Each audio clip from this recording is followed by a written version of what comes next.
são poucos, né? Então, gestão de identidade e direitos. Quem tem direito aos seus sistemas, como isso foi concedido, quando isso é revisado periodicamente e qual é o processo para retirar esses direitos quando a pessoa não faz parte do grupo. E outros detalhes que a gente vai conversar agora em seguida.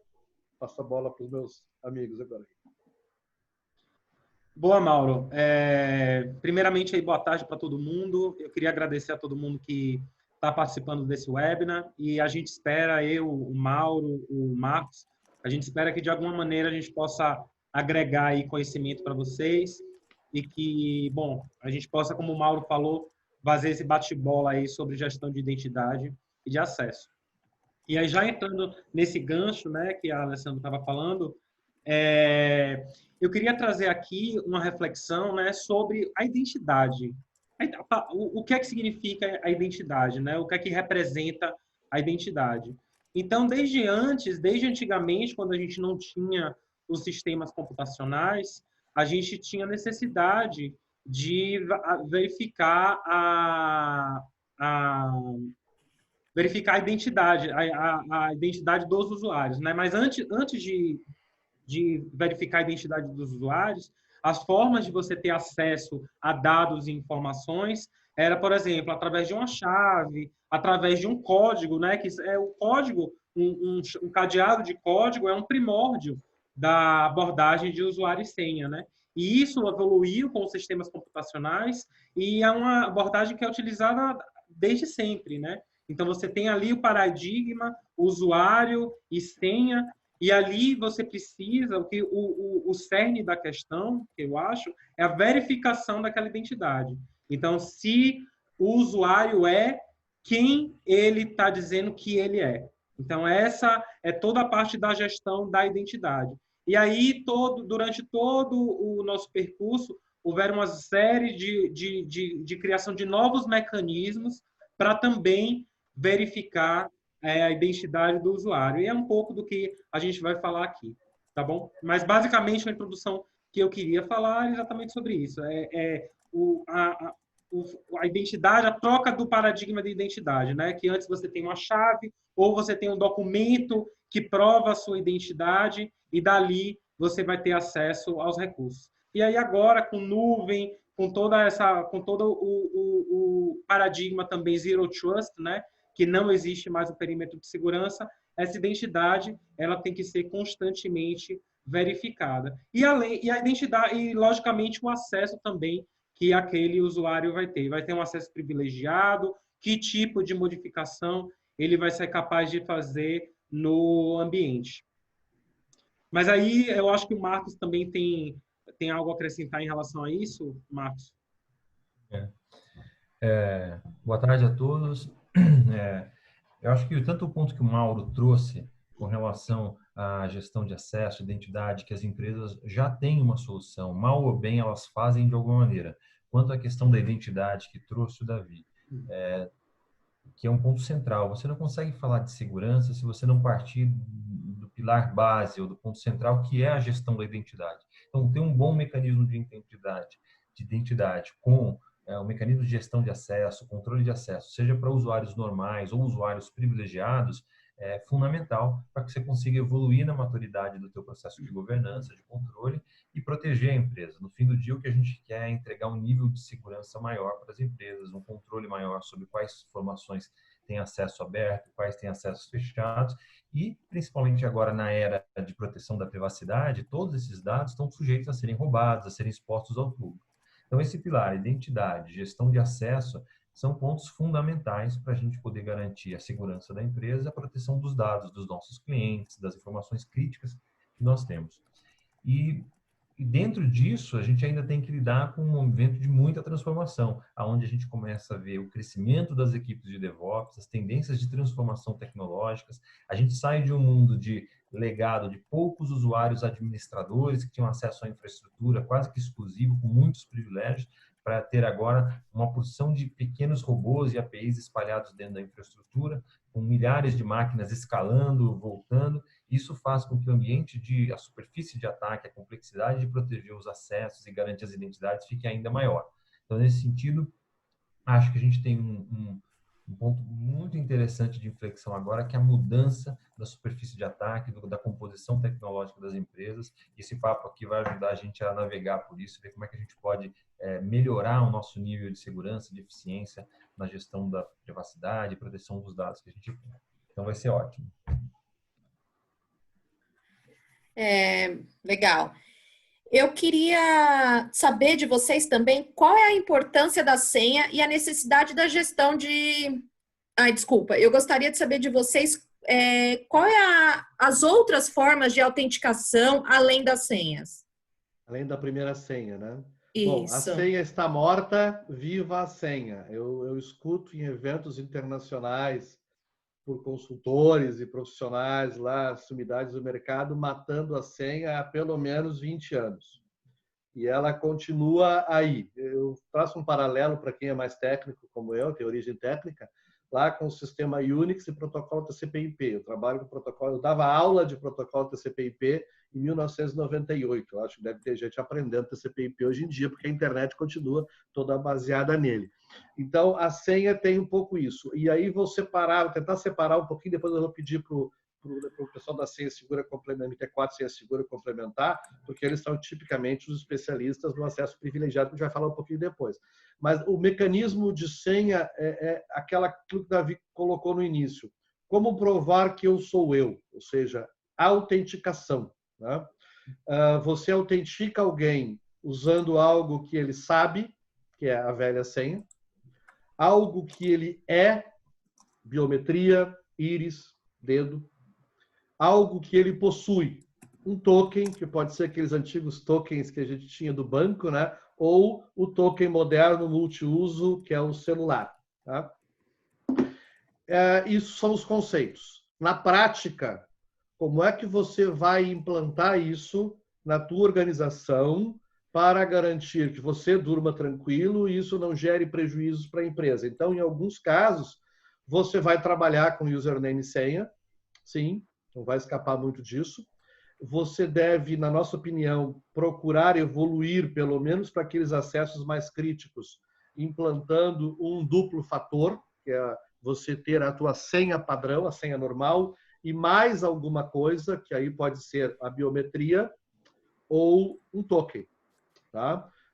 Isso tem também as várias nuances, se você vai estar fazendo isso para o teu DBA, do administrador do banco de dados, ou o sujeito que aprova o pagamento de milhões de dólares na tua empresa, ou eventualmente é um cliente da tua empresa que você disponibiliza um acesso ao teu site e você precisa que ele tenha um duplo fator que seja simples de usar, se possível gratuito e que já esteja disponível no telefone dele. Tá? Então, eu tinha prometido para dizer que não vou falar de produto e não vou falar de produto, vamos falar basicamente de conceito. Então, eu vou ter que falar de um. Que seria, por exemplo, você muito simples, ter um Google Authenticator no celular. E a aplicação que você vai utilizar exija que você coloque uma senha e o tokenzinho que aparece lá no teu Google Authenticator. Tem outro também, o Alt, eu acho que é outro por aí, só para citar dois, para não dizer que estou protegendo a Google. Né? E você pode evoluir para ferramentas que possuem, sim, um token específico, com parâmetros de geolocalização. Então, você começa do básico até o nível mais alto de segurança. Né? Mas, voltando para o simples, hoje já é perfeitamente viável uma empresa, mesmo pequena, conseguir proteger as suas principais aplicações utilizando um duplo fator, tipicamente uma senha e um token disponível no celular. Eu estou citando esse o simples, né? Porque essa é a informação que você conecta, configura e sai usando imediatamente. E, claro, você sendo uma empresa que tem necessidade de controles mais elaborados, bom, volta a conversar com a gente depois da live, que a gente pode ajudar a traçar esse caminho todo. Mas, linhas gerais, então, o que você tem que ter além da senha e o que você na nossa opinião, obrigatoriamente deveria buscar implantar para que a senha não seja o único fator de autenticação. Davi, eu sei que você tem uma boa opinião sobre isso, eu queria te ouvir agora. Tenho bastante coisa para falar. Você está falando aí sobre o futuro da identidade. Eu também tenho lido desde sempre falando sobre o futuro da identidade, né? quais são as outras formas que a gente vai ter para autenticar os usuários, além daquela velha coisa de senha que a gente tem que lembrar. Quantas senhas você tem que lembrar, hein, Mauro? Imagina, quantas senhas a gente tem que lembrar diariamente para poder a gente se autenticar nos diferentes serviços. Agora que a gente está vivendo no tempo de cloud, quantos serviços em cloud a gente não tem? E a gente tem que lembrar de cada um. Não, tem um usuário e uma senha, um usuário e a senha. Mas aí a gente tem, né, toda a questão de biometria que está sendo explorada, a autenticação através de íris, através de biometria, né, de impressão digital. A gente tem a própria voz, né, pode ser também usado para autenticar usuários. Você bem falou aí dos múltiplos fatores de autenticação, né? Brilhantemente aí você explicou os fatores que você sabe, o que você tem, o que você é. E aí a gente tem os tokens também, sem querer também fazer propaganda, mas a gente tem o Yubico, né? Aquelas chaves de hardware que podem ser usadas. Eu mesmo carrego uma no chaveiro, todo mundo acha que é um pendrive, mas na verdade é meu Yubico ali para poder fazer minha autenticação com 2 fatores. E aí eu queria trazer, na verdade, também, Mauro, os desafios, né? Qual é o desafio que a gente tem de eliminar o usuário e senha? Primeiro é que a gente precisa oferecer o acesso a tipos de registro de credencial que não tem senha. Então, a gente vai ter que... Esse é o desafio. A gente oferecer outra forma de autenticação que não tenha a senha, né, que é o que a gente já faz com duplo fator e outras formas de autenticação, mas basicamente recuperar os dados de acesso, né? A gente precisa de uma abordagem que permita a recuperação dos dados de acesso se você perder essa forma de acesso, né? Se você tiver lá a sua chave o seu Yubico, ou se você tiver o seu celular e o seu celular foi roubado, como é que você vai recuperar o acesso àquelas suas aplicações? E como autenticar os usuários em aplicações que não têm esse tipo de suporte, né? Não tem suporte à biometria, não tem suporte ao FIDO, por exemplo, ou a outros mecanismos de autenticação, né? Então, esse que é o grande desafio da indústria, e que é por isso que a gente ainda não tem... A gente existe, né? Exatamente por isso que ainda não morreu o paradigma usuário e senha, né? Porque a gente ainda tem que entender, a gente ainda tem que sanar muitas dores, muitos desafios ainda nessa abordagem. Só para complementar, e tudo já está tudo. A gente vê muito anúncio fabricante, né? Coisas que vai entrar semana que vem. Não, isso aqui vai ser a nova revolução e a senha continua lá. Isso aqui é a revolução. Só para o tempo que eu morei nos Estados Unidos, 2015, 2016, eu fui naqueles meetup da Califórnia, o pessoal falando sobre FIDO, não é nome de cachorrinho, tá? Um modelo de autenticação. E o que se ouvia lá, não, isso aqui semana que vem você já vai estar fazendo home bank, as aplicações vão estar integradas com tudo isso. Bom, quem é aí que está usando o FIDO no seu dia a dia? Então, as coisas têm uma inércia até chegar, né? Então, o nosso trabalho, como você bem mencionou, é isso.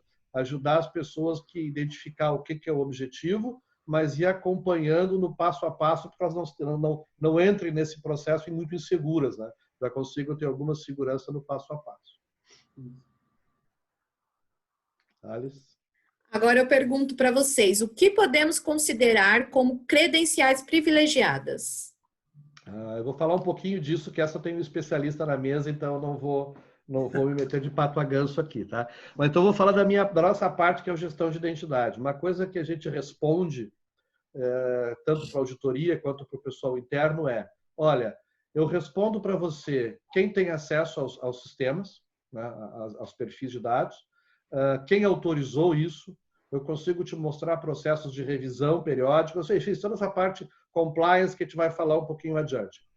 E muitas vezes o cliente, mas como é que eu fico sabendo, ou como é que eu acompanho, como é que eu monitoro, como é que eu trato, o Davi vai explicar melhor isso, o que essa pessoa, que é, por exemplo, um administrador de rede e sistema, vai estar fazendo depois que você entregou o acesso para ele. Quer dizer, você, gestão de identidade, me diz que o Pedro, o Paulo e o Zé têm acesso administrativos aos meus sistemas críticos, né? E o que eles estão fazendo? Aí eu paro e digo, bom, quem vai te dizer o que eles estão fazendo, como controlar isso com nível adequado, chama-se gestão de credenciais ou acessos privilegiados. Essas pessoas são aquelas que, por características de negócio, ela tem um direito adicional ou mais perigoso, ou mais poderoso, bem junto, né, do que as pessoas normais. Então, seria o sujeito que tem autorização para andar armado na rua, o sujeito que tem autorização para apertar o botão da bomba atômica, né? O que eu quero? Olha, eu quero saber muito bem o que esse cara está fazendo, né? Então, essa breve introdução, não tão breve assim, eu queria passar para o Davi comentar um pouquinho sobre o processo de acesso privilegiado. Eu vou ficar de ouvinte um pouquinho. Bom, credenciais privilegiadas, aí sendo bem objetivo, é qualquer credencial, né, qualquer usuário e senha que permita a pessoa, que permita realizar alterações administrativas no ambiente. Tá? Então, a configuração, num firewall, por exemplo, isso tudo é feito através de credenciais com privilégio. E aí, o que, na verdade, eu queria trazer aqui também de interessante, a partir de um dado, né, que 29% dos vazamentos de dado envolveram a utilização de credenciais roubadas. E isso é um desafio para qualquer tipo de solução, porque antes a gente tinha, você tem um acesso legítimo ali, né, Mauro? O usuário, um agente malicioso, através de uma engenharia social, por exemplo, através de um phishing, ele obtém acesso àquelas credenciais e ali ele tem um acesso legítimo. Ali ele tem um acesso legítimo para ele entrar no ambiente e fazer todas as alterações sem ser detectado. E aí eu já queria trazer um outro ponto em relação a como é que a gente vai, então, resolver isso, né? Permitir que a gente detecte ações maliciosas de usuário. E aí eu já queria trazer um pouco mais, né, que a gente falou do Zero Trust inicialmente, e o Zero Trust é interessante porque ele não é uma abordagem não é uma abordagem binária, não é uma abordagem 0 e 1, não é uma abordagem, eu vou permitir o acesso e eu não vou permitir o acesso, né? As políticas e a gente chama o Zero Trust de um framework, uma metodologia, mas o que eu quero trazer aqui é que o Zero Trust ele não fala bloqueia e permite o acesso. Você errou, você acertou a senha, você tem o acesso. Ele permite que você crie caminhos. Então, vamos dizer, por exemplo, que você é um usuário de um RP, né? Você tem uma credencial privilegiada para executar alterações e você faz um acesso, por exemplo, sei lá, você acessa todo dia às 10 horas da manhã para aprovar seus pagamentos. E hoje você entra às 3 horas da tarde. E aí o RP, você autentica o seu usuário, você tem a senha do seu usuário e ele basicamente deixa você entrar. Nas políticas baseadas em Zero Trust, ele vai avaliar o seu comportamento. Então, você normalmente não entra nesse sistema às 3 horas da tarde. O que é que a gente vai fazer? A gente vai exigir que você utilize um segundo fator de autenticação. Olha aí. Você deixa a segurança ainda, você deixa a segurança alta e você não diminui a produtividade. Porque esse usuário não vai ter como, por exemplo, ter que abrir um chamado no helpdesk para poder desbloquear a senha ou qualquer outro tipo de coisa, ou até ter o vazamento de dados, né, que foi o que a gente falou mais cedo. Olha a prevenção aí, olha o que você está prevenindo. Então, isso aí a gente vai desenvolver um pouco mais na frente no nosso webinar, mas quando a gente for falar, né, de um pouco mais de Zero Trust, mas o que eu queria dizer é exatamente isso, que as abordagens elas estão mudando em relação também à verificação da identidade dos usuários.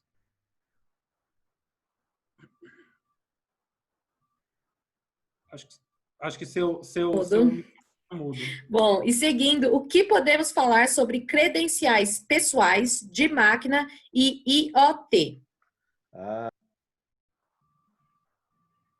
Mauro, você está no mudo. Agora fui eu, coloquei no mudo. Na próxima eu vou pedir para o Davi começar, mas nessa eu também gostaria de começar, de IoT. Internet das coisas, né? Bom, nós somos da área de segurança e a gente tem falado já há algum tempo sobre o que nós chamamos, né, de IDOT, a identidade das coisas. Por que as coisas têm que ter identidade? Bom, tem um grande pesquisador, realmente, um grande pesquisador americano que falava de things are people too, ou seja, As coisas são gente também, né? Na medida que as coisas têm características, principalmente quando essas coisas começam a interagir no mundo virtual. É uma coisa que tem poder para ligar um botão, desligar um botão, ou seja, tomar ações, tomar atitudes. O que a gente fala muito e chama de TI ou IT, né? Tecnologia da informação, está mudando e está mudando rápido para tecnologia e operação, ou seja, a tecnologia está também tomando ações lá na ponta, ligando e desligando, né? E interagindo com infraestruturas e algumas infraestruturas críticas. Eu não sei se está no canal da iTrust, mas enfim, está pela internet por aí. Depois, se alguém estiver interessado, a gente passa o link, tá?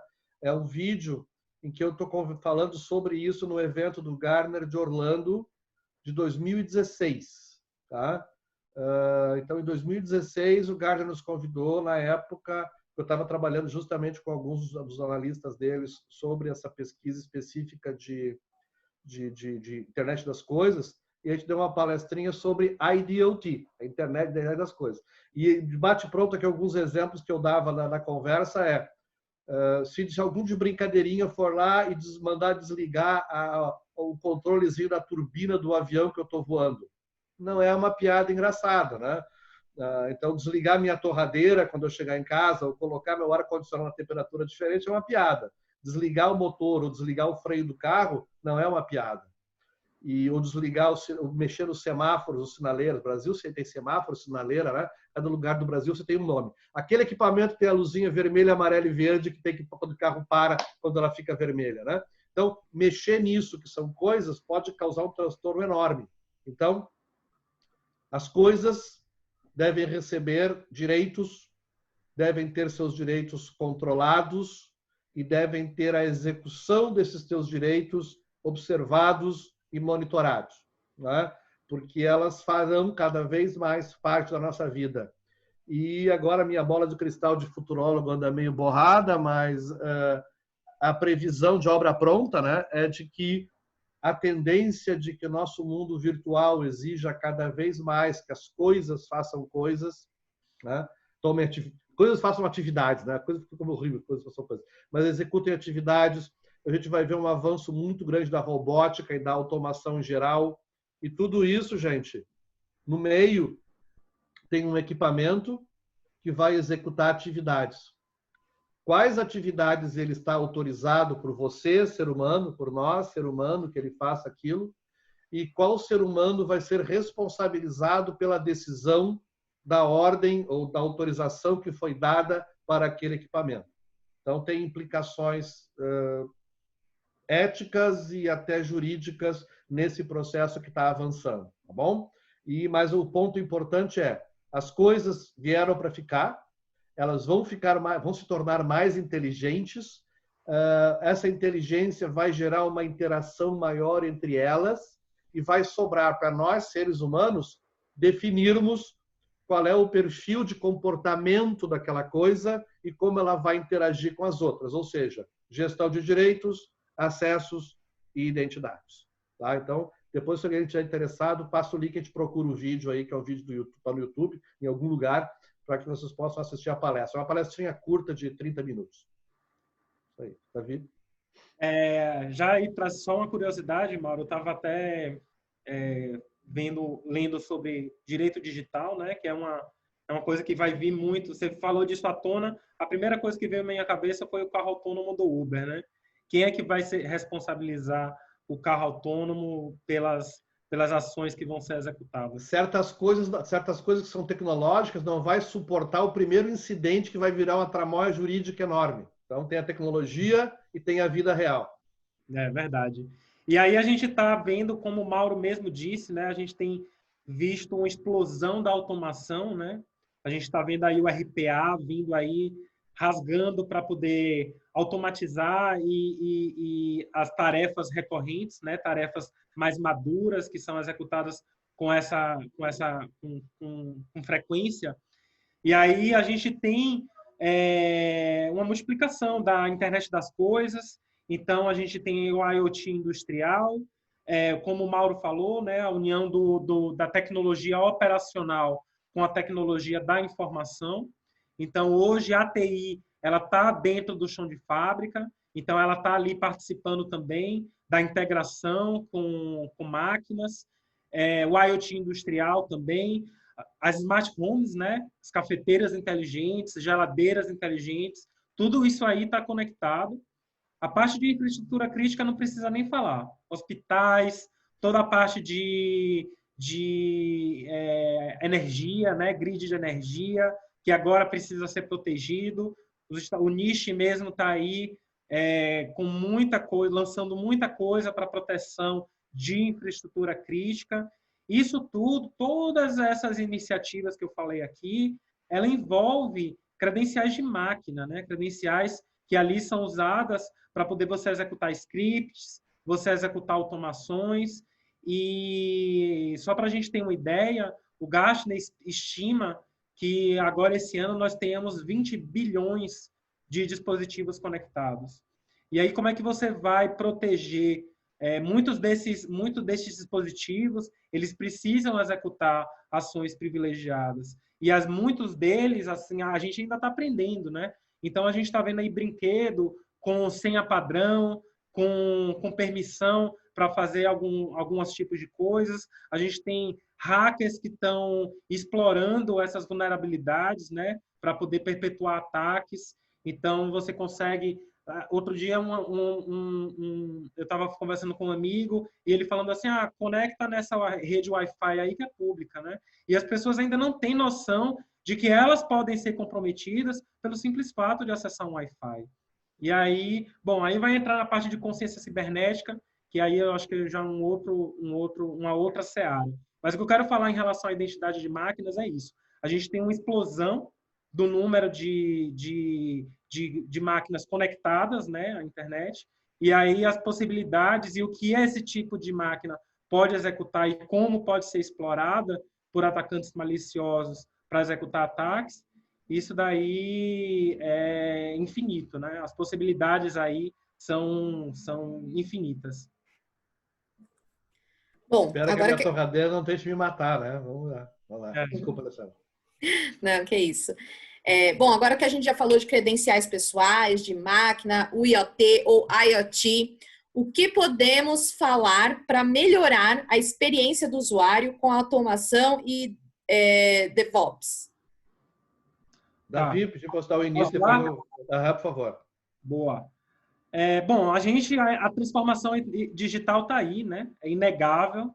Então, mais com essa pandemia de Covid-19, com certeza a transformação digital vai ser acelerada, isso já está sendo acelerada, né?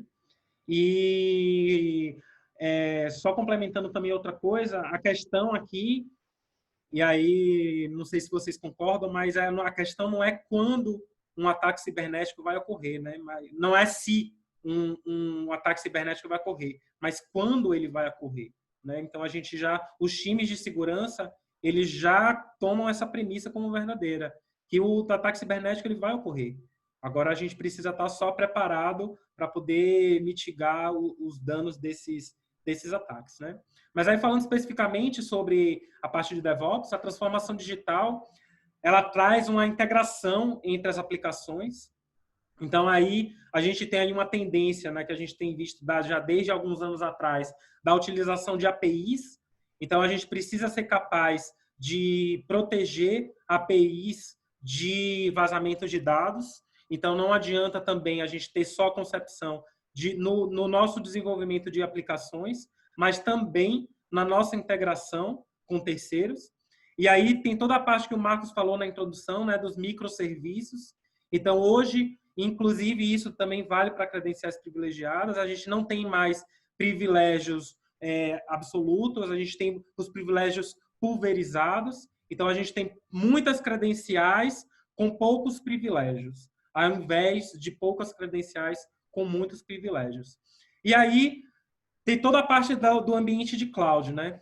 Agora, com a pandemia, tem um estudo, salvo engano, da Barracuda, que ela diz que 53% dos líderes de TI que foram entrevistados por eles vão migrar toda a infraestrutura deles para cloud até o ano que vem. Então, isso é uma tendência, vai acelerar a mudança, com o pessoal trabalhando remoto, com o pessoal nas suas casas, vai crescer a demanda por serviços em cloud. E aí você tem toda a parte de desenvolvimento DevOps, né? Aceleração do tempo de desenvolvimento de aplicações e garantir a segurança ainda dessas aplicações dentro do pipeline de desenvolvimento. Então, você tem uma migração também para os métodos de desenvolvimento ágil. E aí, já trazendo, né, a problemática das credenciais, né, que é o tema do nosso webinar, a gente tem uma série de credenciais que estão espalhadas dentro desse ambiente DevOps. Você tem ali um ambiente de containerização, por exemplo, toda a parte de cloud que a gente precisa gerir, os acessos também de credenciais em script, todos aqueles scripts de CI/CD, todo o pipeline de desenvolvimento, ele pode ter chaves de acesso, chaves criptográficas também, chaves de API, e tudo isso, em muitos casos, é hard-coded, isso é embutido em código. E aí, o desafio é a gente, como solução também, conseguir gerenciar esse tipo de identidade, que é aí a identidade de máquina, né? Você está falando de certificados digitais, tudo isso precisa ser gerenciado dentro do ambiente. E além disso, o número dessas credenciais tem passado muito, o número das credenciais de usuário. Então, é necessário a proteção também de ambientes DevOps, do IoT, que a gente falou, e não apenas de credenciais pessoais.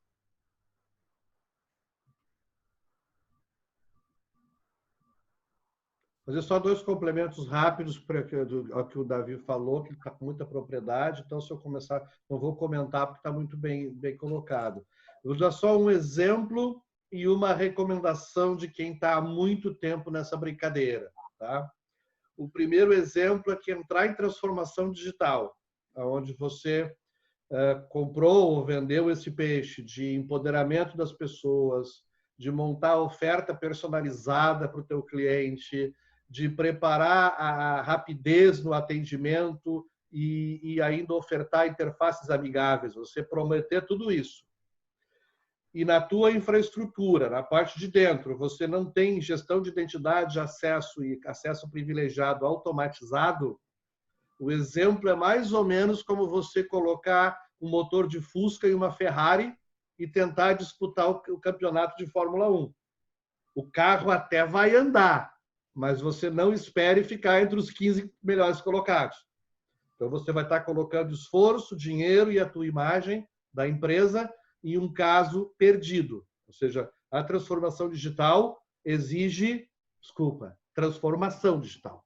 Tá? Não é maquilagem digital, tá? Maquiagem digital. É a transformação digital. Então, esse é o exemplo que eu vejo muito acontecer. As empresas acham que o discurso se materializa em realidade sem ações, sem um projeto claro que vá mexer na infraestrutura, levando em conta a eficiência, eficácia e gestão de segurança. Então, esse é o exemplo. E o segundo é uma recomendação muito forte de quem está já há bastante tempo nessa brincadeira, que é: deem uma boa olhada, você que é um CEO, alguém de uma empresa que está migrando a tua estrutura para a nuvem, no contrato ou no detalhamento de aonde começa a sua responsabilidade e aonde termina a responsabilidade do teu provedor de serviços de acessos, tá?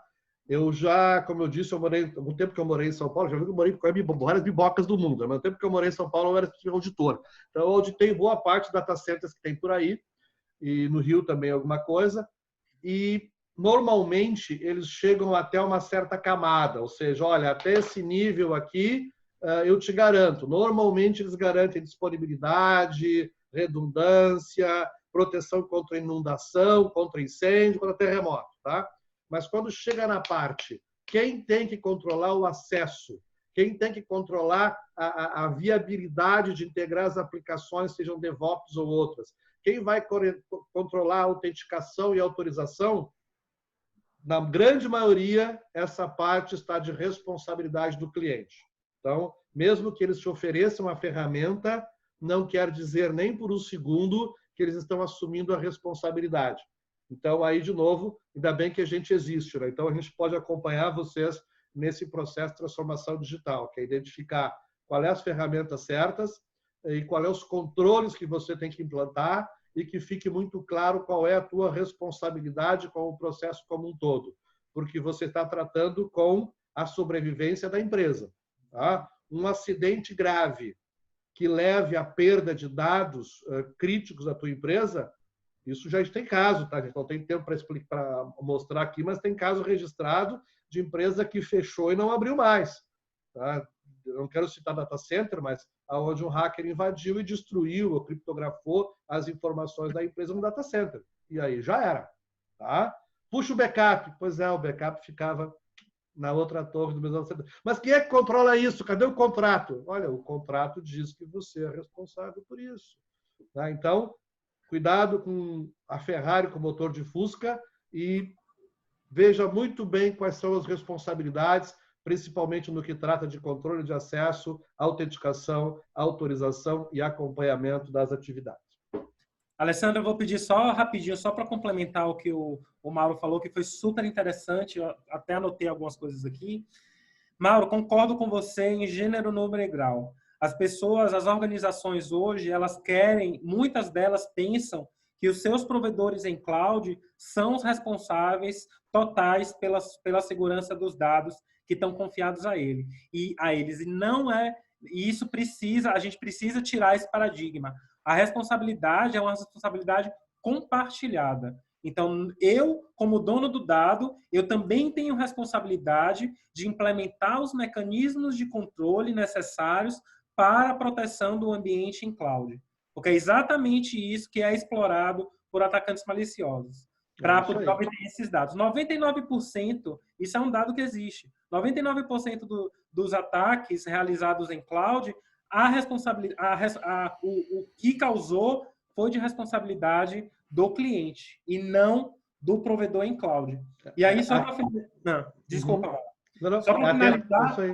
Só para finalizar, a gente também... Você falou sobre a continuidade. Hoje, quem aqui quer fazer negócio com uma empresa que teve vazamento de dados? Ninguém.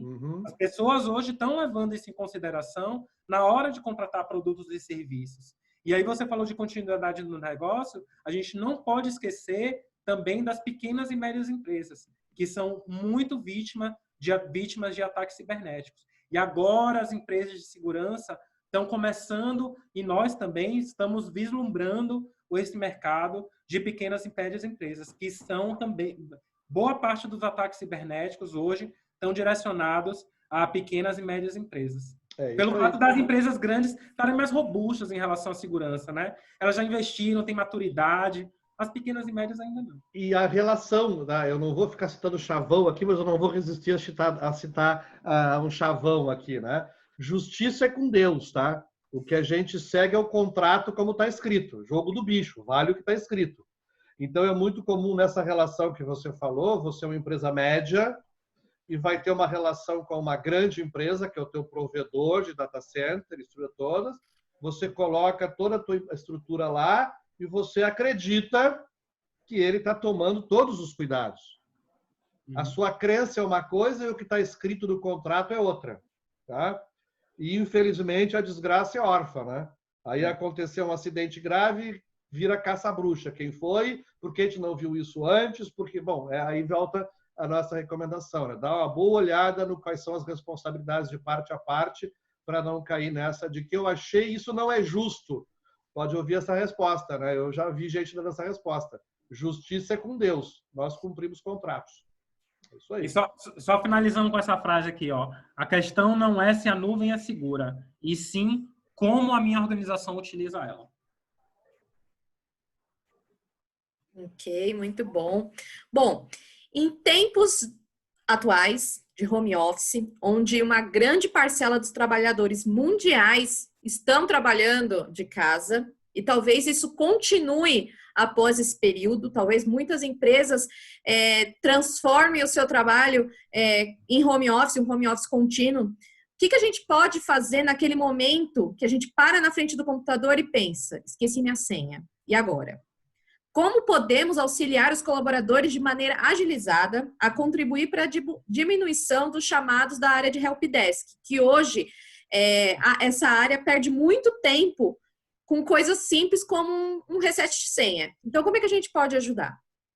O senha, só para ficar um pouquinho, deixa eu iniciar também, depois eu peço para o Davi complementar, acho que ele pode contribuir bastante, mas eu queria dar alguns insights de quem foi administrador de rede por muitos anos. Então, eu administrei rede e rede com muita gente, e muitas vezes público heterogêneo. Então, tinha desde o diretor lá, que tinha acesso importante à informação crítica, até o peão lá do chão de fábrica, e coitado, ninguém queria invadir a rede, a informação dele, que ia se penalizar lá com o contra-cheque e até botar uma graninha para ele. Então, o acesso a sistemas tem essa característica, o espectro é muito amplo. Você tem desde alguém que precisa só um acesso básico para fazer uma atividade simples na empresa e que teria consequências pequenas ou nenhuma caso a credencial dele vazasse, até outras pessoas que têm credenciais e necessidades de segurança absurda, né? Quem é de segurança já deve ter tido contato com isso, né?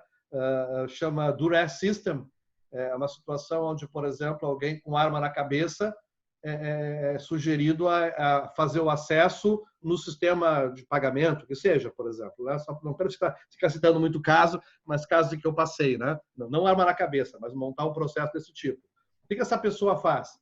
Manda o outro dar um tiro na cabeça dele? Claro que não. O teu sistema tem que suportar que esse gestor faça o login e execute as atividades que o bandido está mandando fazer. Só que algum código, ou seja no login, ou seja no tipo de padrão de acesso que ele faz, isso dispara um alarme indicando que ele está sob coação. Então, toda essa dificuldade existe se você está com alguém de alto nível, né? Mas vamos voltar agora para a situação prática que a Alessandra colocou.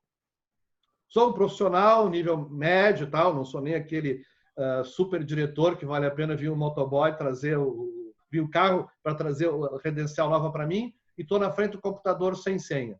Vamos voltar para a conversa inicial. Tá? A gente recomenda fortemente que a organização, e eu repetindo isso, tá, alcance hoje de mesmo pequenas empresas, você ter um dispositivo multifator, que é composto para o acesso, por exemplo, username e senha, e um duplo fator. E que esse duplo fator, como por exemplo o nosso token multiuso, permita que você faça o reset de senha.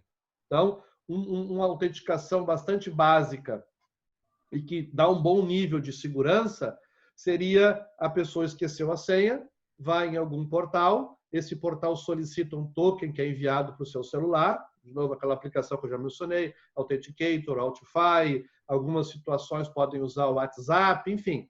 Você aí, de acordo com a implantação tecnológica e a capacidade de aquisição, né, da tua empresa, você monta um jeito que a pessoa pela web consiga disparar e validar com algum token e trocar a primeira senha. Tá? Bom, ela tendo essa senha e tendo de posse do token, ela pode evoluir para, por exemplo, fazer a conexão na VPN da empresa. E aí, como o Davi mencionou bem, ela vai cair no processo. Né? Pode ser que sejam exigidas para essa pessoa maiores autorizações até que ela tome alguma atitude. Mas o básico do básico, a gente tem observado isso no mercado, é você conseguir entregar para aquela pessoa que está na ponta, está em casa, que ela consiga se autenticar e consiga resetar a própria senha e consiga entrar na estrutura da empresa a partir do que ela tem disponível. E o que a gente tem disponível é um computador, um acesso à internet, um browser e um celular. Tá? Então, esse seria o início, essa seria a troca. Tá? Eu sei que eu estou falando algo que eu não vou dizer, mas eu sei disso, eu já sabia disso. O nosso papel também é dizer que é assim que se está fazendo. Tá? É assim que banco, cliente nosso, que grandes multinacionais estão fazendo, porque é assim que você consegue dar esse acesso básico com o mecanismo que a pessoa já tem, sem criar dificuldades adicionais, que podem aparecer, mas aí já é depois que a pessoa entrou no acesso da empresa, e aí sim vai ter necessidades adicionais. Então, respondendo à pergunta de o que eu faço na frente do computador quando eu esqueci a senha, bom, você espera que o pessoal da tua TI, infraestrutura, né, tenha montado esse acesso básico em que você, com o token do celular, consiga fazer o primeiro reset da senha e, a partir daí, ir evoluindo mais firmemente nos processos. Davi, bola com você. Você me dá muita responsabilidade depois de explicação. Vamos lá.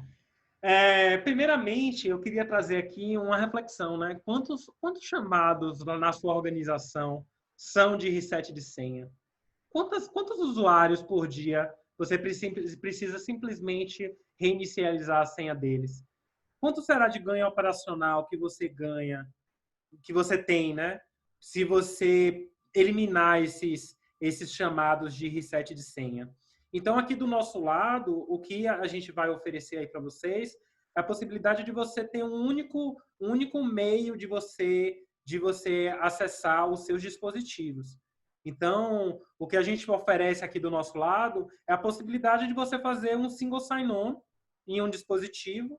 Então, a gente, como solução de acesso privilegiado, a gente cadastra, a gente tem uma ferramenta de varredura, né, para poder ele varrer todos os dispositivos, credenciais, certificados digitais, chaves SSH, todas essas credenciais no seu ambiente. A gente tem um processo, a gente tem uma funcionalidade de descoberta dessas credenciais e a gente vai começar a gerenciar essas credenciais. E aí o estado da arte, que a gente chama aí de maturidade PAN, é a gente conseguir realizar sessões remotas sem visualizar a senha do usuário. Então, você vai, através da solução de PAN, você vai acessar todos os seus dispositivos sem necessidade do usuário saber a senha.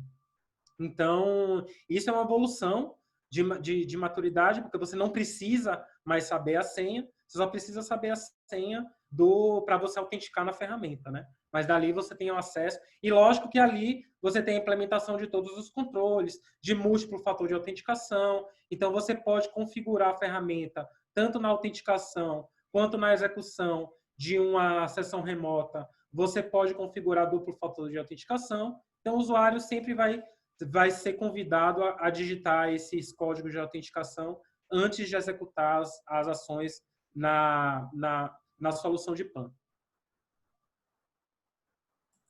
Bom, falando ainda sobre o reset de senha, como é a implementação e a utilização dos aplicativos via celular? Eu acho que isso é bem rápida, porque eu acho que a gente tem um último tópico que a gente gostaria, acho que o nosso tempo está passando, eu acho que o último tópico é mais bacana. Esse é muito rapidamente, eu acho que a gente já falou sobre isso, né? É você garantir que no celular a pessoa possa fazer a autenticação com aqueles duplo fator, que consiga evoluir, como o Davi mencionou, seja isso com fator externo ou não, que basicamente uma boa solução nessa linha, que é o que a gente consegue propor, é por isso que a E-Trust e a MT4 estão juntos, né? Permite isso, que você faça um login inicial usando senha e um multifator e tenha um login único em aplicações internas e externas. Então, eu acho que aquele slide que eu mostrei bem no início, né? O sujeito com a senha e com o login tem acesso à aplicação interna, tem acesso a Office 365, Google, ambiente interno, externo, SAP, de forma segura e gerando log para mostrar para a auditoria que o teu processo é seguro, funciona e está de acordo com as boas práticas. Tá?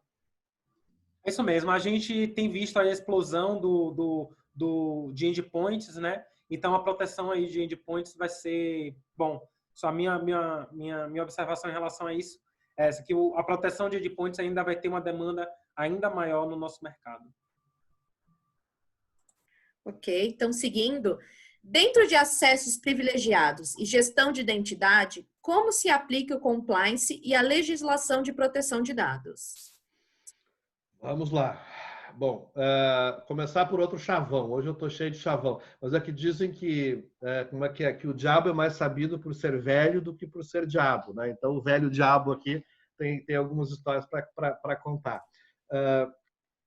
essa história de implementação de governança, né? A boa segurança é que traz a governança. Então, você tem que implantar controles que façam sentido para a tua organização e que vão trazer resultados a curto prazo, sem prejudicar o resultado maior a longo prazo. Tá? Nossa, isso é uma arte, né? Dá uma materializada nisso. Então, vamos lá. Vamos para aquelas perguntas iniciais que eu falei que eu fazia quando eu era auditor. Então, eu batia na porta do cliente, tudo bom? Sou o Mauro, vim aqui em nome do board de acionistas, a matriz americana lá disse que eu tenho que auditar vocês aqui e vamos conversar. Então, primeiro começa com uma conversa. Você tem como me dar por aí, por acaso, a lista das pessoas que têm acesso aos sistemas, um relatório disso?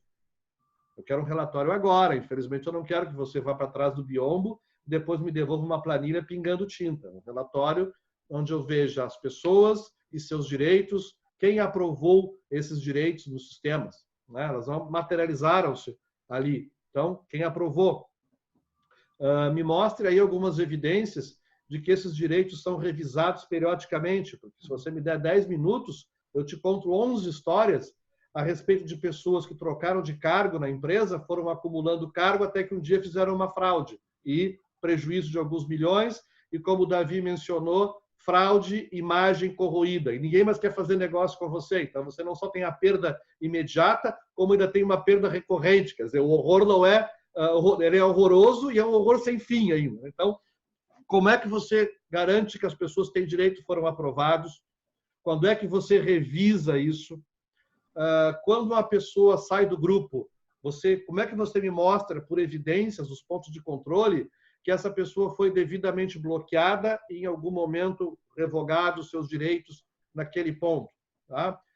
Por último, mas não finalizando, como é que você me garante, ou qual é o processo que você vai me mostrar com evidência ao relatório, sistema, de que se alguém invadiu o teu sistema, um bandido invadiu o sistema e começa a criar senhas, usuários e direitos no teu sistema manualmente, sem que você saiba. Como é que você detecta isso?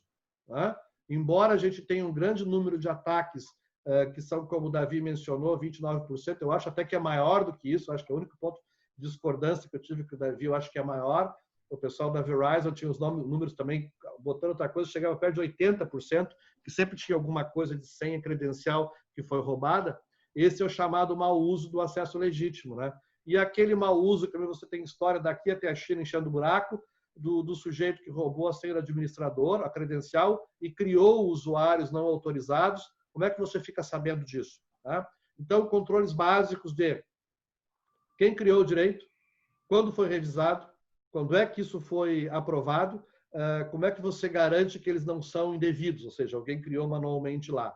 Faltou dedo na mão, mas eu diria o outro, que é o acompanhamento e a cadeia de custódia do uso desse direito, né? Que daí seria o acesso privilegiado. Isso é a chamada camada de governança. Então, a tua empresa tem que estar, a tua organização tem que estar preparada para responder essas perguntas para o auditor. Tá? E aí, também, de novo, de auditor que foi um auditor muito experiente. Às vezes o pessoal dá algumas respostas que irritam o auditor. Então, por exemplo, às vezes eu chegava na empresa, bacana, pessoal, me dá esse relatório então de pessoas, de acessos aprovados, de revisões, e me dá também o relatório de incidentes de segurança dos últimos 12 meses. E às vezes eu ouvia, não tem. O relatório de incidentes que aconteceu, não teve. Bom, ou cheguei na empresa perfeita, ou vocês estão querendo me enrolar. Tá? Daqui a 1 ou 2 dias, quando vier mais informação, eu vou saber qual é o caso. Tá? Mas não é bom tentar enrolar o auditor. Então, é bom que você tenha efetivamente evidência para mostrar de que você tem um processo eficiente e eficaz de segurança. Tá? Que é isso. Concessão, revisão, revogação, contas órfãs, que a desgraça é órfã, né? Contas órfãs, monitoramento e acompanhamento com cadeia de custódia dos direitos privilegiados. Se você tem esse processo e você põe pontos de controle básicos, que normalmente já vem com a ferramenta, pelo menos a ferramenta da eTrust e da MT4, eu garanto que tem, eu conheço as duas. Então, você tem esses pontos de controle, esses pontos de controle já são naturalmente formatados em relatórios, que você vai poder aí sim apresentar tanto internamente para você poder dormir tranquilo, quanto estar preparado para mostrar para um auditor, que aí responde aquela pergunta, né? Voltando à minha figura de batendo na porta do cliente, eu, como auditor, vou ter mecanismos para informar o board que, ok, pessoal, esses pontos de controle existem, eu os verifiquei e eu tenho aqui um conjunto de evidências que comprovam que esse processo existe, como diz os ingleses, né? Está in place e funcionando. Então, tentando simplificar um pouquinho o que é a cadeia de governança e como é que você coloca no processo. Então, implante o teu processo, ele faça sentido, aderente às boas práticas, coloque boas ferramentas que te tragam pontos de controle já pré-estabelecidos, e aí, de novo, a experiência de quem já está nisso há algum tempo, isso vai te levar a atingir esse nível de governança e garantir que você é merecedor da confiança do teu cliente, do teu board e cada vez mais do mercado. Acho que era essa a minha contribuição final. Davi? Como é que estamos de tempo aí, Alessandra? Para saber em quanto tempo eu vou ter que... Estamos bem apertados, porque a gente ainda tem mais uma pergunta para finalizar, então estamos apertados, tá? Tá bom, eu vou ter, esse tópico é importante, eu vou tentar ser breve, tá? Primeiro, eu coloquei aqui para uma reflexão, né?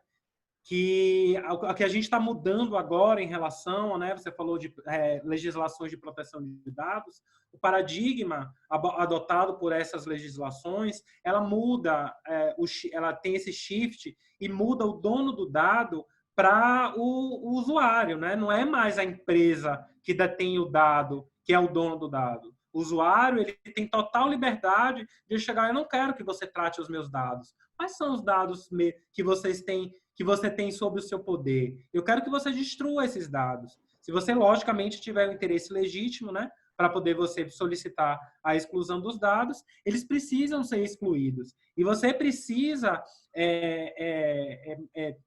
oferecer mecanismos para que você execute essas operações com os dados de acordo com o que as legislações de proteção de dados oferecem. Mas aí, trazendo para o acesso privilegiado, o acesso privilegiado, ele é inclusive, nos top 20 controles da CIS, ele é um controle exclusivo, porque é muito importante você controlar os privilégios dentro do seu ambiente. E lá no Senha Segura, a gente tem uma abordagem que a gente chama do before, during and after o antes, o durante e o depois do acesso. Então, antes do acesso, a gente vai fazer toda a parte da identidade, né, do provisionamento do acesso, e aí a gente tem acessos just in time, que estão aí também para reduzir a superfície, mas eu também não vou falar sobre isso agora. During the access, a gente tem toda a parte do o que é que está sendo realizado durante o acesso. As ações são ações legítimas, essas ações podem ser executadas por esse usuário. E, finalmente, a gente tem o after, né, que é você auditar tudo o que foi realizado por essas credenciais privilegiadas.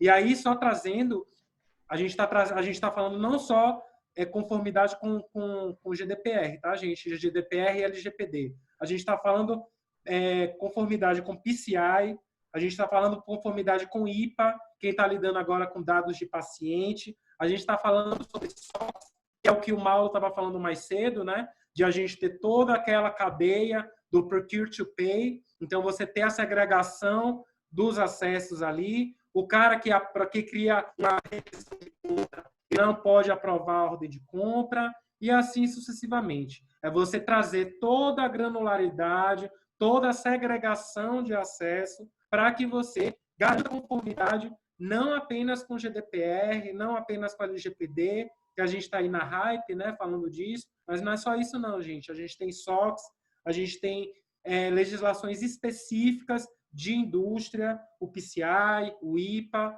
Então, tudo isso precisa estar no nosso radar e, com certeza, o acesso privilegiado é um vetor de ataque para realizar ações maliciosas dentro dos ambientes e causar não conformidade com essas legislações de proteção de dados. Legal, Davi. Bom, e para finalizarmos, Marcos, o que você pode falar sobre transformação de identidade e máquinas de automação? Tá mudo o seu. Pronto. Eu acho que a A gente falou um pouco sobre a transformação digital, sobre a gestão dos acessos, a gente já falou um pouco de IoT, e o que tem acontecido é que a entrada, o aumento no volume de operações de TI, como operação em si, das estruturas de DevOps, estruturas de desenvolvimento de software automatizado, tem trazido para o ambiente de TI uma mudança muito grande.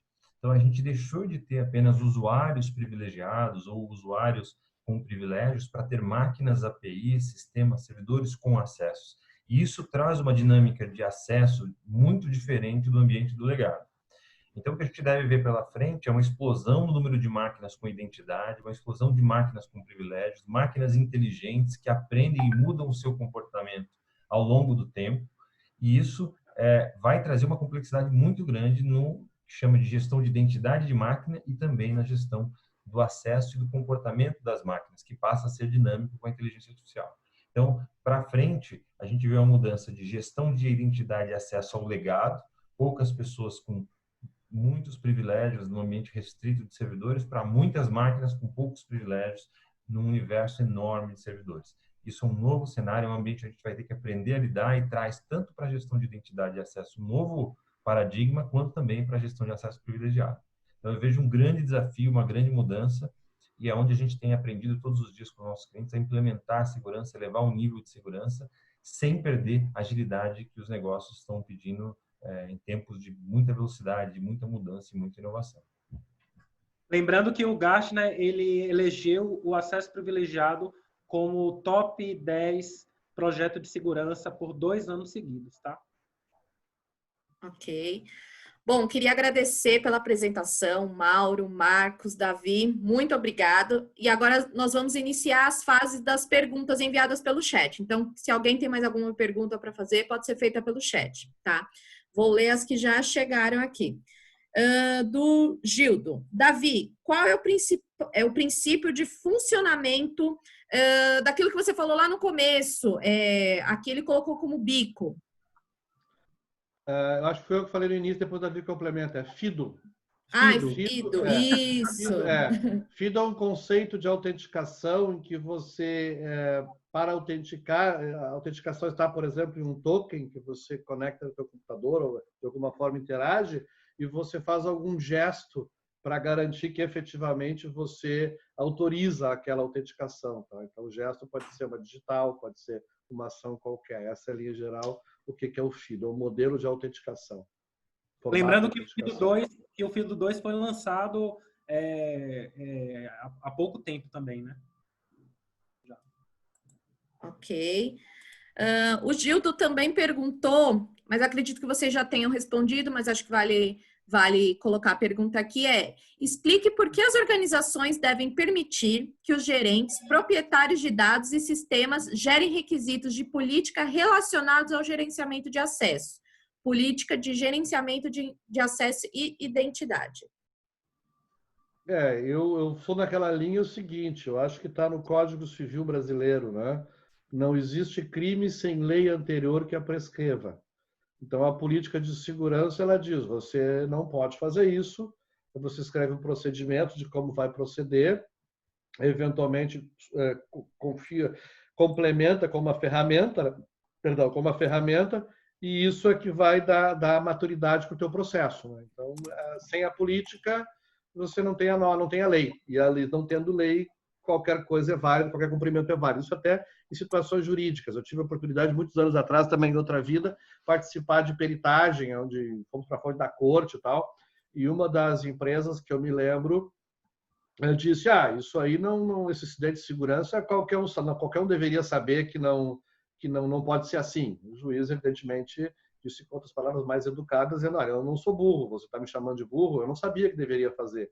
E a outra empresa mostrou políticas, procedimentos, documentação, treinamento, e já demonstrou que fez um esforço legítimo e de boa fé para atender a legislação. Então, até a dica para quem está trabalhando com o LGPD, o fato de implantar alguns processos que estejam no alcance da tua verba, do teu tempo, dos teus recursos, é muito importante para que, em caso de algum incidente, você consiga provar que legitimamente você fez o esforço para garantir a privacidade dos dados e a segurança dos mesmos. Tá? Então, por isso, a importância da política.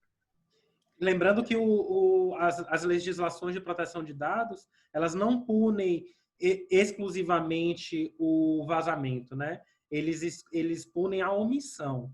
Então, por exemplo, todo vazamento de dados precisa ser reportado e depende disso, não é apenas o vazamento ter ocorrido. E aí, em relação, só complementando isso que o Mauro falou, em relação às políticas, essas políticas precisam ser revisadas periodicamente para que esses acessos, esses papéis, essas responsabilidades sejam validados. Ok. Tem mais uma pergunta do Gildo aqui, ó. Symantec Token e Encryption. Foi essa a pergunta. Não sei o que o Gildo quis dizer. Literalmente seria um token de criptografia, né? De encriptação, que eventualmente poderia ser usado para algum tipo de autenticação. Uhum. Tá. Bom, a Thaís Tavares perguntou: como gerenciar acesso de plataformas que são abertas, por exemplo, WhatsApp, que não temos a gestão de informação e pode ocorrer vazamento das informações? Bom, certas coisas tem que acender uma vela para o santo, tá? Tinha um professor meu que dizia: como é que eu garanto a segurança total? Trabalhe, estude, implante tudo que você puder e acende uma vela para o santo, que nada é garantido. Mas o WhatsApp, por si só, ele tem algum benefício, que pelo menos o tráfego entre as partes ele é criptografado, tá? E pelo menos esse que a gente tem nos celulares, ele não existe uma versão corporativa. Então, eu não estou acompanhando o produto, eu não sou especialista em WhatsApp, mas você tem que separar o que é a ferramenta e aplicativo que é usado no dia a dia das pessoas de o que é usado como ferramenta corporativa. Então, para começar uma política de segurança, já seria um primeiro controle que diria o que você pode transmitir usando o WhatsApp ou esses outros sistemas que estão em aplicativos de nuvem e que volta e meia aparece a notícia que alguém hackeou, tá? Então tem que fazer uma pequena análise de risco e ver o impacto disso, né? E se a empresa decidir que vai utilizar o WhatsApp, bom, seria procurar alguma ferramenta corporativa que integrasse com o WhatsApp e que garantisse que as informações que você está postando com aquele usuário do WhatsApp é efetivamente aquele usuário que é o portador daquela mensagem, tá? Então, não dá para fazer uma análise numa resposta, mas no mínimo teria que fazer uma análise de risco mais completa. Eu posso só citar algum caso possível. Já fiz uma vez, trabalhei com uma empresa que pediu esse tipo de análise, mas se você usar a corporação para mandar mensagem no WhatsApp, controle muito bem quem vai poder personificar o presidente da empresa, né? Ou salvo algum garoto invade e diz: ok, pessoal, metade, todo mundo que tem o crachá que comece com o número 1, passe no RH que você está demitido. Fizeram um caos, com 2, 3 mensagens, fizeram um caos na empresa.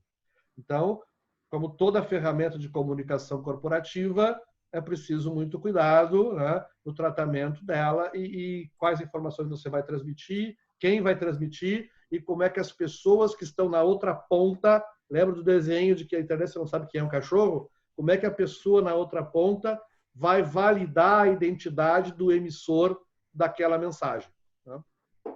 O que eu queria só trazer aqui, não quero estender muito na resposta, mas é em relação à consciência cibernética, né? Então, você tem aí o WhatsApp, e aí vale o que o Mauro falou, o bom senso. Aí a gente tem que... É porque a gente tem falado muito sobre investimento em solução. O próprio Gartner, né, ele aponta um aumento de investimento em soluções de cibersegurança, aumento do custo de ataque cibernético, mas a gente não vê a diminuição do número de ataques cibernéticos. E eu sou um defensor ferrenho do aumento da consciência cibernética, do investimento das empresas em programas de conscientização cibernética. Essa é a maior arma. E a gente produz soluções de segurança, lógico, mas não adianta a gente investir no estado da arte de soluções de segurança se a gente não sabe utilizar essas soluções direito, se a gente não sabe extrair as informações dessas soluções, se a gente não sabe, se os nossos colaboradores não estão preparados para poder abrir um e-mail e saber que aquilo ali é um phishing, que aquilo ali não deve ser clicado. Então, é muito mais do que a gente apresentar, olha, isso daqui vai salvar a sua vida. Entendeu? Como diz os americanos, na nota de dólar, né? In God we trust. And you All enter the others, monitors. Exatamente. Eu gostei dessa. Bom, mais uma pergunta do Gildo aqui. Uma abordagem que considere o contexto corporativo para uma governança de identidades e acessos eficazes é muitas vezes desconsiderada. Cite quais são as mais frequentes razões para tal fato. E solicitações de alteração de acesso são frequentemente realizadas dentro das organizações. Para sua execução, várias opções podem ser empregadas. Uma delas é o uso de uma central de atendimento. Na sua visão, quais seriam as principais vantagens do uso desse método? Então, aqui são duas perguntas, né? Central de atendimento, basicamente, eu comparo, se eu entendi bem a comparação, àquela central telefônica, né? Onde você tem uma telefonista que ficava lá, clac, clac, clac, clac, ligando os cabinhos entre as pessoas, né? As pessoas falavam, o telefone funcionava assim em 1930. Quando você automatiza com os processos que a gente mencionou durante essa linha toda, você tira a telefonista que fica lá, clec, clec, clec, clec, que conseguiria trabalhar com 20 linhas, 50 linhas, fazendo a conexão, e essa mesma pessoa é retreinada e passa a administrar um ambiente que tem 20 mil linhas de telefone, com muito mais conforto para o usuário, gerando relatórios e bobeou no final com um custo mais baixo.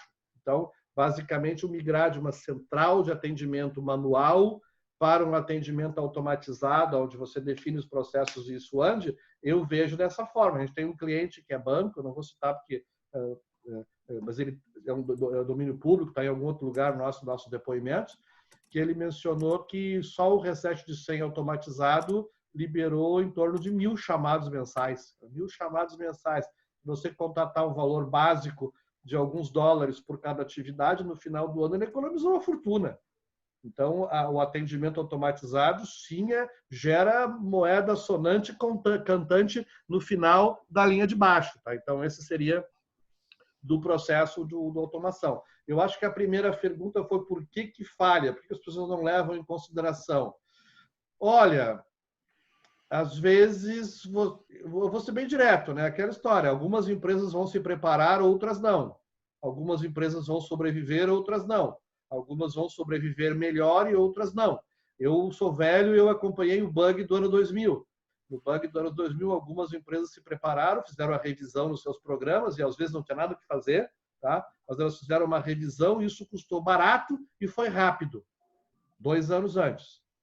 Empresas da mesma situação fizeram isso, custou caro e foi um ranger de dentes e uma dor enorme para a empresa. Então, se você é uma empresa hoje, a minha voz da experiência seria, se você deixar para tentar implantar seus processos de gestão de atendimento LGPD, por exemplo, principalmente se você não é uma empresa altamente auditada.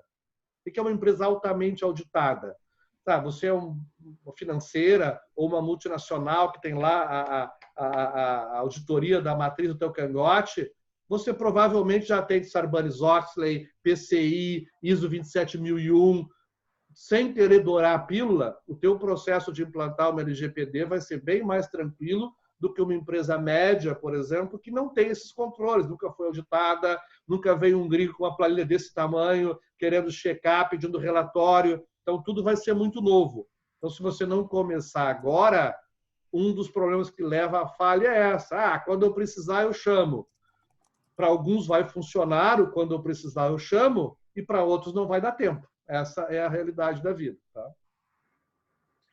Tá, temos mais 2 perguntas para finalizar, tá, pessoal? Qual é a importância do SOC para monitoria de gestão de identidades e acessos? Posso responder essa aí, Mauro? Por favor, por favor. Aí a gente está falando do user behavior, né? Você conseguir detectar as ações que o usuário está executando, que apesar de um acesso legítimo, né? Como a gente falou mais cedo, mas que são ações indevidas dentro do ambiente. Para mim, o maior desafio aí nesse caso é a gente identificar esse usuário. E aí a gente tem todos aqueles mecanismos, né, que a gente falou mais cedo. Você tem a gente tem a utilização aí do machine learning, da inteligência artificial, para que o usuário ele seja cada vez que a solução ela consiga detectar. A gente mesmo tem uma funcionalidade no nosso produto e que ele permite, durante uma sessão remota, que o sistema identifique o seu padrão de digitação.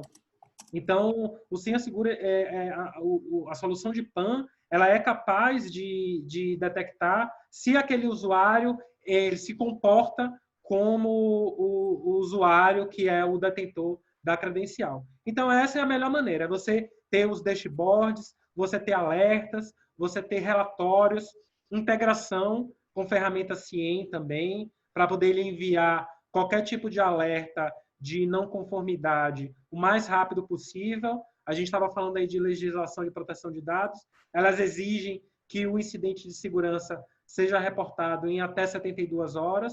Então, o seu SOC, ele precisa estar preparado para responder essas demandas. Ele precisa estar preparado para detectar e monitorar e responder a qualquer tipo de ameaça dentro do seu ambiente. E credenciais privilegiadas e identidades são um vetor de ataque para poder realizar ataques cibernéticos. Então, precisa estar constantemente monitorado. Ok. E a última pergunta é: a utilização de recursos de autoatendimento para a concessão de acessos, por envolverem recursos passíveis de serem fraudados, sistemas, aplicações, etc., podem comprometer a segurança das informações? Apresente possíveis soluções que podem minimizar esses riscos, garantindo o fornecimento de acesso adequado às necessidades do solicitante. Aí vou pedir para vocês serem breves, para a gente não se estender mais, por favor. Eu acho que o autosserviço bem implementado, ele aumenta o nível de segurança. E eu entendo o autosserviço como o Mauro precisa de algum direito, ele vai no portal, se autentica utilizando um duplo fator, que pode envolver, por exemplo, o meu token de celular. O direito que eu solicito, ele passa pela aprovação do Davi, do Marcos, e eventualmente eu caio numa segregação de função, ele vai para a Alessandra, que vai avaliar essa segregação, vai me conceder esse direito. E se por um acaso um bandido buscar a senha do administrador de rede e cadastrar por fora mais direitos adicionais, isso vai ser detectado pelo sistema e vai gerar alarmes de incidente de segurança. E havendo a implantação básica do que a gente está falando aqui nos nossos produtos, o segurança ainda poderá investigar o incidente, dar uma olhada no tráfego e nas ações que o administrador fez para criar aquela atividade que foi crítica. Então, esses exemplos seriam de como o autosserviço e a automação melhora, assim, não só o nível de segurança efetivo que você vai ter, como te gera mecanismos e indicadores para que você possa provar que isso é verdadeiro. Tá?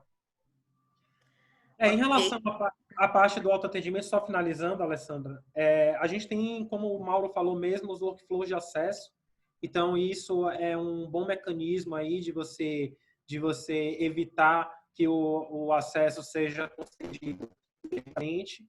Então, aí você pode ter níveis de hierárquicos também, você pode ter um gerente, um coordenador aprovando. Então, isso é um mecanismo que pode ser usado para poder você evitar minimizar esses riscos e garantir o fornecimento de acesso aos usuários. E, além disso, só para finalizar também, a gente falou do acesso just-in-time, né? O acesso just-in-time, ele reduz a superfície de ataque, porque o acesso é provisionado apenas durante a necessidade do usuário. Então, o usuário ele precisa do acesso hoje, sei lá, 4 horas da tarde até as 4h30. Vai ter uma intervenção aí no data center e o cara precisa fazer essas alterações. Ele não precisa de uma credencial provisionada durante todo o tempo para ele executar esse acesso. O acesso é provisionado durante aquele período e depois ele é desprovisionado. E isso pode ser feito através de workflow de acesso, de credenciais efêmeras, enfim, a gente pode aí seguir muito tempo nesse caminho aí, citando quais são as alternativas.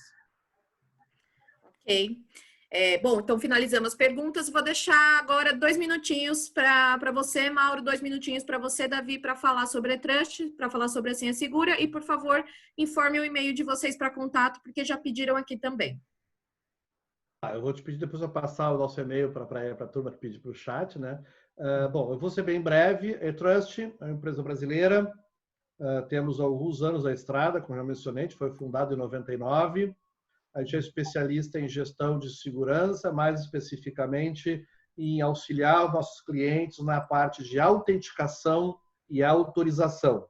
Nós temos acompanhado os clientes para superar essa dificuldade, tanto na sua premissa, com um exemplo de aplicativos como SAP, JD, ou seja, aquele velho legado que você tem na sua empresa e que é o que move o teu negócio, e temos acompanhado os clientes no movimento para a nuvem, com estruturas de AWS, Office 365, G Suite e por aí afora. E garantindo que essa transição, durante essa transição, você agregue funcionalidades, agregue evidências e agregue produtividade na empresa, sem perder a segurança, sem perder, é claro, segurança, e sem dar uma brecha para algum tipo de incidente que hoje em dia pode ser muito custoso financeiramente e na imagem. Então, a gente falou bastante sobre conceitos, sobre pontos de ataque, sobre soluções. O próximo passo é as empresas nos consultarem, né, e trazerem o seu problema, que provavelmente a gente já tem alguma solução já bem engatilhada, com base na nossa experiência de mercado desse tempo todo, integrando produtos e, claro, fornecendo a nossa própria solução. E muito obrigado já ao Marcos e ao Davi pela disponibilidade e pela paciência. Eu, pelo menos, aprendi bastante aqui com vocês hoje. Muito obrigado. Davi? Você quer falar antes de mim, Marcos? Eu posso seguir aqui? Pode falar, eu fecho aqui. Beleza. Também queria agradecer, foi uma troca muito rica. Então, por mais que seja um assunto que, a priori, a gente possa considerar ele simples, né, que é senha, mas olha o tanto de coisa que a gente explorou. Bom, e a gente do Senha Segura, a gente está aí para proteger, né, a garantir a soberania das empresas sobre os seus dados, sobre as suas informações. Então, a gente se coloca hoje como uma plataforma de segurança, né? Como eu falei, a gente quer cobrir todo o ciclo do acesso, desde antes, durante, até o depois, antes verificando a identidade do usuário, concedendo os acessos, depois, durante, verificando as ações que estão sendo executadas no ambiente e, finalmente, depois, auditando tudo que foi executado. E aí, o nosso objetivo é assegurar, né, gerenciar as credenciais privilegiadas dentro do ambiente. Ok, Marcos? Bem, aproveito também para agradecer a presença de todos, o tempo, a atenção.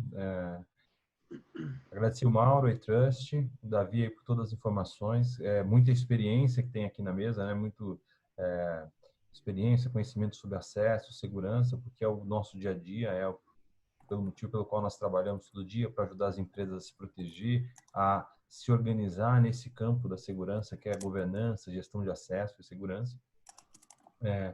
Nós, do Senha Segura, a gente é mais especializado na área de gestão de acesso privilegiado, que é um espaço da gestão de acesso específico para os usuários privilegiados, muito voltado para atender auditorias como LGPD, Sarbanes-Oxley, PCI-DSS, IPA e outras auditorias. Então, agradecemos a todos e a gente fica à disposição para apoiar. A gente trabalhar com vocês naquilo que for possível, naquilo que nós pudermos ajudar, certamente estamos à disposição e um bom final de tarde a todos aí. Tá certo, pessoal. Muito obrigada, viu? Para quem quiser, o vídeo vai ficar disponível no nosso site, no nosso canal do YouTube. E eu passei agora pelo chat para vocês o site da eTrust, o site da Senha Segura e o e-mail do Davi e o e-mail do Mauro. Tá certo? Muito obrigada. Abraço a todos. Grande abraço. Até logo.